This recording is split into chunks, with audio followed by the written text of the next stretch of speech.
जय जगन्नाथ प्रिय दर्शक बंधु आपण समस्त को यही भावपूर्ण भक्ति प्रेरणा ओडिया चैनल रे स्वागत।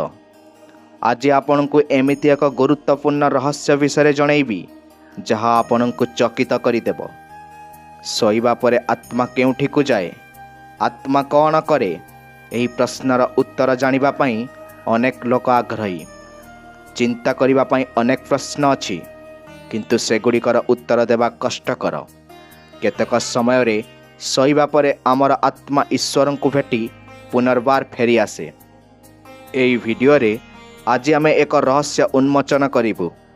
आजिर प्रश्न हेउछि, शोइबा परे आत्मा केउठी को जाए? शोइबा परे कौन आत्मा एक भ्रमण यात्रा रे जाए? जदि केही आत्मा को बांधी दिए तेबे कौन हेबो? प्रत्येक व्यक्ति यही प्रश्नर उत्तर जानिबा अत्यंत गुरुत्वपूर्ण। किछि भौतिकवादी यही वीडियो को ग्रहण करि पारिबे नाही, कारण सेमाने भावंती जे यह सब कपटता। वास्तव में कपटता बोली किछि नाही।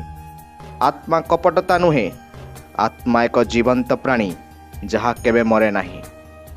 किछि पत्रिका आपन को कहि पारे जे आत्मार अस्तित्व नाही, किंतु वर्तमान विदेशी वैज्ञानिक माने मध्य आत्मार अस्तित्व प्रमाण करिसंती। हाँ, आमे एहा परे विस्तारित भाव में आलोचना करिबु। आपन को मोर छोट अनुरोध, दयाकरी भिडियोटी को संपूर्ण भाव देखिबे एवं भिडियोटी को लाइक करिदेबे। चलंतु भिडियो रे आगको बढ़िबा। गरुड़ पुराण एवं मांडुक्य उपनिषद एही अवस्थार गभीर वर्णना प्रदान करती। शास्त्र अनुसार मानव चेतनार तीनोटी अवस्था अछि: जाग्रत हेबा, स्वप्न देखिबा एवं गभीर निद्रा। जाग्रत हेबा हेउची सही अवस्था जोठारे तुमे वर्तमान अछ, मो स्वर शुणुछ एवं जगत को अवलोकन करुछ।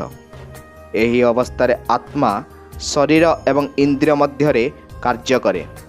द्वितीय अवस्था हेउची स्वप्न देखिबा, जेतेबेले शरीर सोई पड़े किंतु मन जाग्रत रही थाए। यही अवस्था आमे स्वप्न देखुछु। किंतु सबुठारु रहस्यमय अवस्था हेउची तृतीय अवस्था, जहाको आमे गभीर निद्रा बोली कहि थाउ। जोठारे कौनसी स्वप्न किंबा चिंताधारा नहीं, केवल गभीर नीरवता एवं अंधकार अछि। विज्ञान कहे जे एही समय जेतेबेले मन संपूर्ण शांत थाए, किंतु आध्यात्मिकता कहे जे एही समय जेतेबेले आत्मा तार शारीरिक बंधन को ढिला करी सूक्ष्म क्षेत्र में यात्रा आरंभ करे। आपणक सहित केबे एपरी घटिछि कि जे आपण गभीर निद्रा रे थिले एवं हठात एक झटका अनुभव कले, जेपरी आपण उच्चतार खसी पड़ुछंती एवं आपणक आखि खोलीगला। आपणक हृदय धड़ धड़ करबाकू लागिला एवं आपण भयभीत होइगले। विज्ञान एहाकू एक हिप्निक जर्क बोली कही एहाकू एक मांसपेशी चाप बोली विवेचना करे, किंतु आत्मार रहस्य दृष्टिकोण यह अन्य किछि। गीतारे गोटे श्लोक अछि, नैनम छिंदन्ति शस्त्राणि नैनम दहति पावकः न चैनम क्लेदयान तापो न शोषयति मारुतः। यही श्लोक रे भगवान कृष्ण कहिसंती, आत्मा को अस्त्र द्वारा काटी हेब नहीं, अग्नि द्वारा पोड़ी हेब नहीं एवं पवन द्वारा उड़ाई हेब नहीं। यह कौनसी जंत्रणा अनुभव करे नहीं। आत्मा चिरकाल पाई अमर रहे। भक्त माने केतक कहती जे निद्रा परे आत्मा अज्ञात गंतव्य स्थल को यात्रा करे। आपण भाविथिबे जे निद्रा परे यह शेष रे केउठी को जाए। स्वप्नर मनस्तत्व आरंभरू मानव जाति पई कौतूहलर विषय होई आसीछि। दार्शनिक, वैज्ञानिक एवं मनस्तत्व विद्वान माने कहिचंती, निज निज उपाय रे व्याख्या करिसंती। भक्त माने जेपरि आपण समस्ते जानती, आमे समस्ते गभीर निद्रा रे थिबा समय रे स्वप्न देखंती। स्वप्न आज मध्य गवेषणार एक आकर्षणीय विषय होई रहिछि। जदिओ स्वप्नर विज्ञान बहुत किछि प्रकाश करे, वैज्ञानिक माने द्वंद्वरे अछंती। सेगुड़िक अचेतन मनर भाषा बोली विचार करने सत्वे एपर्यंत कौन निर्दिष्ट मतामत मिली नहीं। हजार हजार वर्ष पूर्व ग्रीक दार्शनिक हिप्नोक्रेट्स विश्वास करुथिले जे निद्रा परे आत्मा शरीर छाड़ी घूरी बुले। सही अवस्था जहाँ देखे किंबा शुणे ତାହା ଏକ ସ୍ୱପ୍ନ। ପ୍ଲାଟୋ ତାଙ୍କ ପୁସ୍ତକ ସମୟରେ ସ୍ୱପ୍ନକୁ ଶାରୀରିକ ଏବଂ ମାନସିକ ଲକ୍ଷଣର ପ୍ରକାଶ ଭାବରେ ବର୍ଣ୍ଣନା କରିଥିଲେ।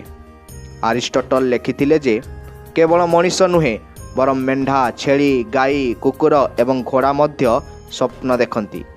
ଆମ ମନରେ ଅନେକ ପ୍ରଶ୍ନ ଉଠେ। ସେଥିମଧ୍ୟରୁ ଗୋଟିଏ ହେଉଛି, ଶୋଇବା ପରେ ଆତ୍ମା କେଉଁଠିକୁ ଯାଏ? ଆସନ୍ତୁ ବିସ୍ତାରିତ ଭାବରେ ଜାଣିବା। ଭିଡ଼ିଓ ଶେଷ ପର୍ଯ୍ୟନ୍ତ ଆମ ସହିତ ରୁହନ୍ତୁ। ରାତିରେ ଶୋଇବା ସମୟରେ ଆତ୍ମାର କ'ଣ ହୁଏ? ଏହା ଶରୀରରେ ରହିଥାଏ ନା ଅନ୍ୟ କୌଣସି ସ୍ଥାନକୁ ଯାଏ? ଆହୁରି ଅନେକ ପ୍ରଶ୍ନ ଅଛି ଯାହାର ଉତ୍ତର ମଣିଷ ଜାଣିବାକୁ ଚାହେଁ। ସମସ୍ତେ ନିଜ ବିଷୟରେ ସବୁକିଛି ଜାଣିବାକୁ ଚାହାନ୍ତି ଏବଂ ଯେତେବେଳେ ଆତ୍ମାର କଥା ଆସେ ଲୋକମାନେ ଆହୁରି କୌତୂହଳ ହୋଇଯାଆନ୍ତି।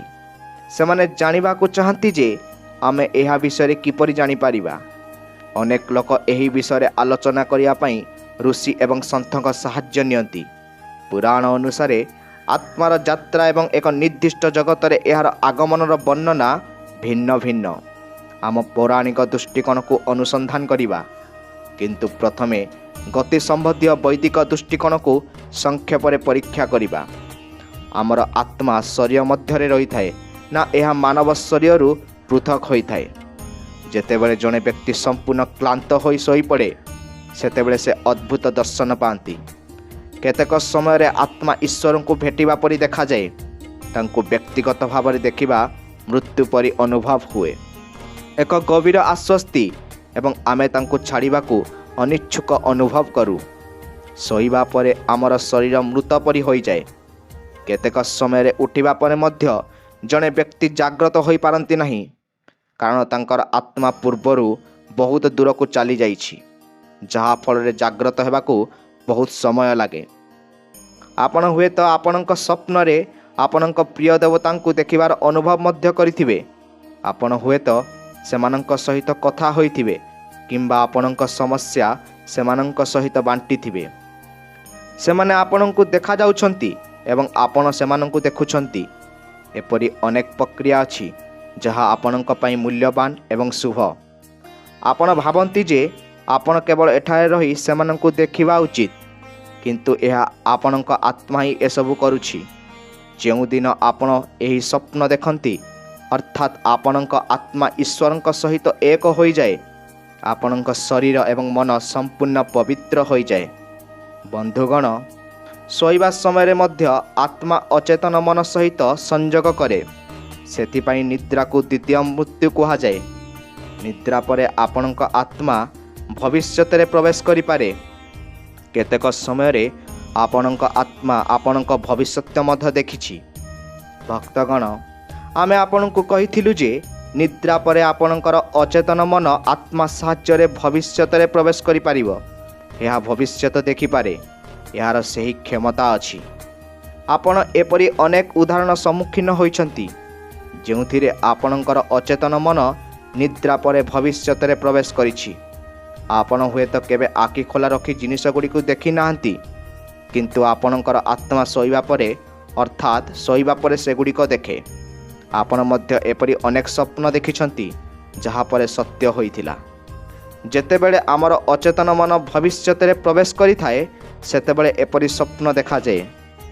ଆମର ଅଚେତନ ମନ ଭବିଷ୍ୟତକୁ କିପରି ଅନୁଭବ କରେ ତାହା କହିବା କଷ୍ଟକର, କିନ୍ତୁ ଏହା ବିଶ୍ୱାସ କରାଯାଏ ଯେ ଭୌତିକ ଜଗତରେ ଯାହା ଘଟେ ତାହା ଭବିଷ୍ୟତରେ ପ୍ରତିଫଳିତ ହୁଏ। ଏହା ପୂର୍ବରୁ ସୂକ୍ଷ୍ମ ଜଗତରେ ଘଟିଛି। ଏହାର ଅର୍ଥ ହେଉଛି ପ୍ରଥମେ ସୂକ୍ଷ୍ମ ଜଗତରେ ଆମ ସହିତ କ'ଣ ଘଟେ ଏବଂ ତାପରେ ତାହା ଭୌତିକ ଜଗତକୁ ପ୍ରଭାବିତ କରେ। ଯେତେବେଳେ ଆମେ ଶୋଇପଡ଼ୁ, ଆମର ଅଚେତନ ମନ ଅନନ୍ତ ବ୍ରହ୍ମାଣ୍ଡ ସହିତ ସଂଯୋଗ କରେ ଏବଂ ସବୁଠି କ'ଣ ଘଟୁଛି ତାହା ଦେଖିପାରେ। କେତେକ ସମୟରେ ଆମେ ଶୋଇବା ପରେ ଆମର ଆତ୍ମା ଆମକୁ ବୈକୁଣ୍ଠ ଧାମ ମଧ୍ୟ ଦେଖାଏ, ଯେପରି ଦେବତାମାନେ ଦୂରରୁ ମଧ୍ୟ ଯେକୌଣସି ସ୍ଥାନକୁ ଦେଖିପାରନ୍ତି।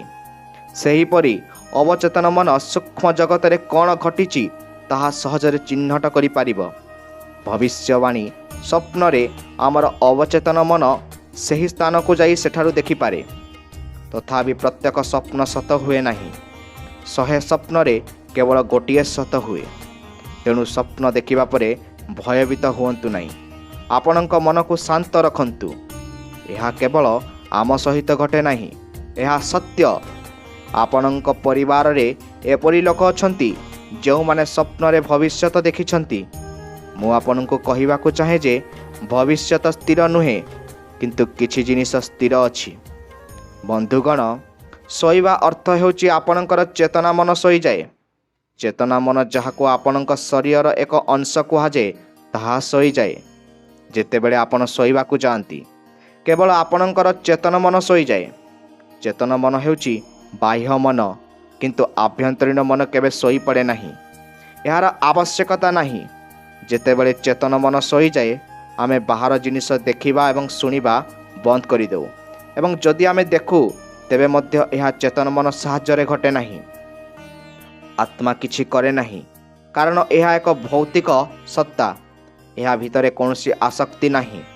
ଯେତେବେଳେ ଆମେ ନିର୍ଗୁଣ ନିଃସ୍ୱାର୍ଥପର ବିଷୟରେ କଥା ହେଉ, ଏହା ଆତ୍ମା।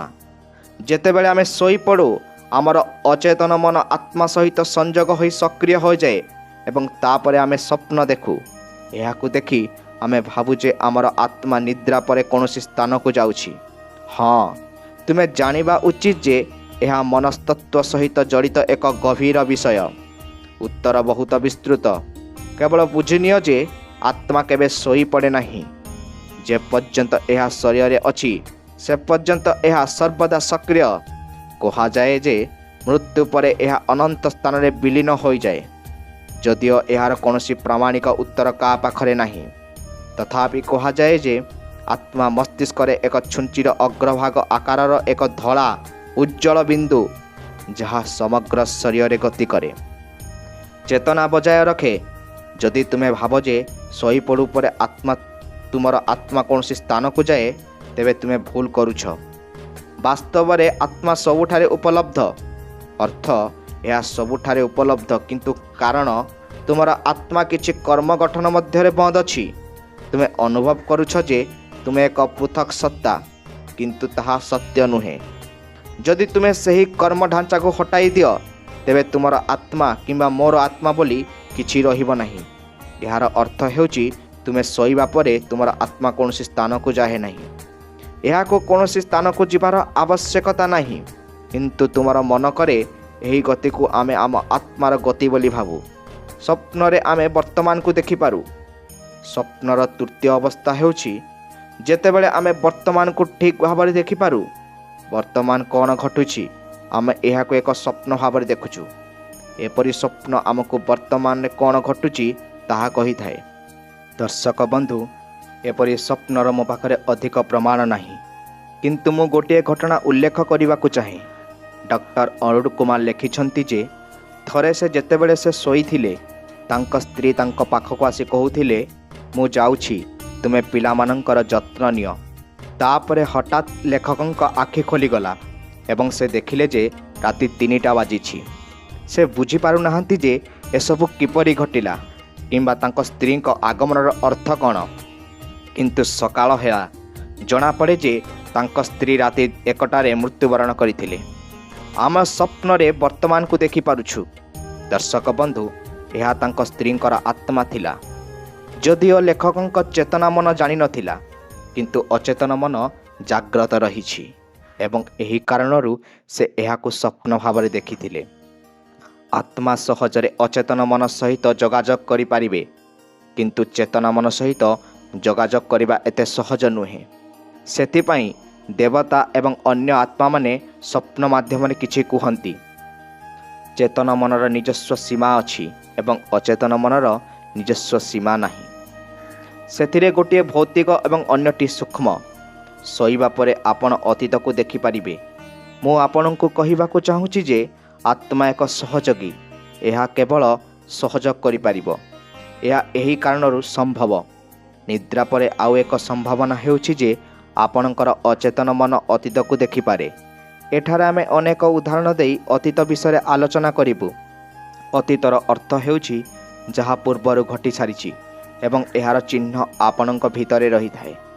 ତଥାପି ଚେତନ ମନ ସେଗୁଡ଼ିକୁ ପାଇପାରିବ ନାହିଁ। ତଥାପି ଅଚେତନ ମନ ପାଇଁ ଏହି ଜିନିଷଗୁଡ଼ିକୁ ପାଇବା ସହଜ। ଯେତେବେଳେ ଆମେ ସଂରକ୍ଷିତ ସୂଚନା ବିଷୟରେ କଥା ହେଉ, आमे अनेक जीवन काल मध्यरे आपण संग्रह करिथिबा सूचना विषय कथा हेउछु। यह एबे भी उपस्थित अछि, किंतु आपण एहाकु पाई परिबे नाही। जेतेबेले आपण स्वप्न रे थांती, आपणकर अचेतन मन आपणकु स्वप्न आकार रे घटी जाइथिबा सूचना देखाए। यह हेउछि एहार परिणाम, जहार परिणाम स्वरूप आमे प्रायतः एपरि जिनिस विषय स्वप्न देखु, जहा विषय आमे एही जीवन रे किछि जानि नाहु। आमे सेगुडी को केबे देखि नाहु, तथापि आमे स्वप्न मध्य देखि पारु। यह अनेक लोकंक सहित घटे। जड़े महिला एक मंदिर रे स्वप्न देखिथिले, जहाकु से पूर्वरु केबे देखि नथिले।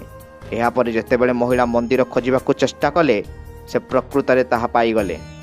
से सेतेबेले अनुभव कले जे यह तांक पूर्व जीवनर स्थान थिला। सेथिपई से एही मंदिर विषय रे बारंबार स्वप्न देखुथिले। एहार अर्थ हेउछि अवचेतन मन स्वप्न माध्यम रे तांको एही सूचना देखेबाकु चेष्टा करुथिला। हुए तो एहा तांको जागृत करिया पई थिला। एही संपर्क रे आसंतु अनुसंधान करिबा जे आमर अवचेतन मन किपरि पूर्व जीवनर घटना गुडी को प्रवेश करे। मु बहुत दिन धरी मोर पूर्व जीवन रे मु किपरि थिली ताहा जानिबाकु चेष्टा करुथिली, किंतु मु एहा जानि नथिबारु मु करि पारली नाही। हाँ, तापरे मु मोर समस्यार समाधान पाई एक उपाय पाइली। मु सोइबा समय रे मोर अवचेतन को एही प्रश्न बारंबार पचारिबाकु आरंभ कली, एवं मु सोइबा पूर्वरु प्रतिदिन एहा करुथिली। यार प्राय 8 दिन परे मोर एक स्वप्न थिला, जेउथिरे मु निजकु जणे महिला भावरे देखुथिली एवं एक बहुत बड़ घरे जन्म होइथिली। मो माँ वर्तमान सेही जीवन रे मोर माँ थिले। आमे बहुत धनी, जदिओ मु सेही महिला आकर्षणर परिणाम देखि पारली नाही। बंधुगण, एही भिडियो रे आमे जानिलु जे सोइबा परे आम आत्मा सहित कौन हुए। यह प्रकृत रे आमर चेतना मन, जाग्रत अवस्था रे अचेतन मन विद्यमान। यही संपर्क में मुझे तुमको आउ एक आकर्षणीय घटना कहबी। जेतेबेले आम घरे नकारात्मक शक्तिर प्रभाव वृद्धि पाए, आमे निद पाइबार असमर्थ हो जाऊ एवं बहुत विचलित हो जाऊ। राति बारंबार जाग्रत हवा यार एक लक्षण।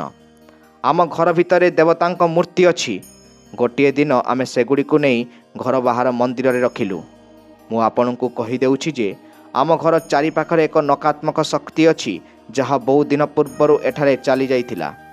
जेउठारे नकारात्मक शक्ति अर्थात भूत अछंती, सेठारे अजब स्वप्न देखिबा असाधारण। सेमाने भूत रूप रे घूरी बुलंती। सेही दिन ठारू मो पाई सब किछि भूल हवा आरंभ हैला। मु राति रे सोई पडुथिली, किंतु कोनोसी प्रकार मोर आखि बारंबार खोली जाउथिला। एहा पूर्वरु केबे घटी नथिला एवं उठिबा परे मु केही उपस्थित थिबा अनुभव करुथिली। जदिओ मु काहाकू देखि पारु नथिली। समस्ते नकारात्मक शक्ति देखि पारिबे नाही। मु भूली जाइथिली जे मूर्ति जगु एसबु संभव घटुछि। एहा 9 दिन धरी चलिला एवं मु एहार कारण बुझी पारली नाही। तापरे 10म दिन मु राति रे मोर बारंबार जाग्रत हेबार कारण विषय चिंता कली एवं एहाकू विश्लेषण कली एवं अनुभव कली जे मो मूर्ति गुडी को हटाइबा परठारु एहा घटुछि। तुमे जानिथिबो जे तुम घरे जेकोसी देवतांक मूर्ति रखिबा केते गुरुत्वपूर्ण। एठारे मु आपनकु गुरुत्वपूर्ण कथा कहिबी। जदि आपणक घरे मूर्ति रखिबार रहस्य जानिबाकु आग्रही, तेबे आम चैनल रे एई वीडियो अछि, आपण देखि पारिबे। तेबे चलंतु वीडियो को संपूर्ण करिबा। एहा परे मो मूर्ति गुडी को सही स्थान रे रखिली, जेउठारे सेमाने मूल भावरे थिले। एहा परे मु स्वयं चालित भावरे सईबाकु लागेली। तथापि एई समस्त घटना मते विश्वास कराए जे जेतेबेले कोनोसी नकारात्मक शक्ति आमर आभाभेद करने को चेष्टा करे किंबा ता प्रति आकर्षित हुए, आमर अवचेतन मन एही वार्ता आमर चेतन मन रे पहुँचाए। एही कारणरू आमर आखि हठात खोली जाए, तथापि एक नित्य कर्म मध्य यह स्थिर हो जाए। उदाहरण स्वरूप, जदि तुमे प्रतिदिन सकाल 5टारे उठिब, तेबे तुमर अचेतन मन तुमको सकाल 5टारे ही उठाइब। प्रिय दर्शक बंधु, जदि आजिर एही रहस्यमय उपस्थापना पसंद आसीछि, तेबे आमको आपणक भल पाइबा लाइक माध्यम रे दियंतु एवं भिडियोटी को आपणक परिवार बंधु बांधवक सह शेयर करि दियंतु एवं चैनल को सब्सक्राइब करी आम परिवार गोटे सदस्य हुअन्तु। आमे प्रार्थना करुछु जगतर नाथ जगन्नाथ आपणकर परिवार को सब बेले खुशी रे रखंतु। रहुछि। देखा आउ एक गुरुत्वपूर्ण रहस्य से पर्यंत आमको विदाय दियंतु। धन्यवाद।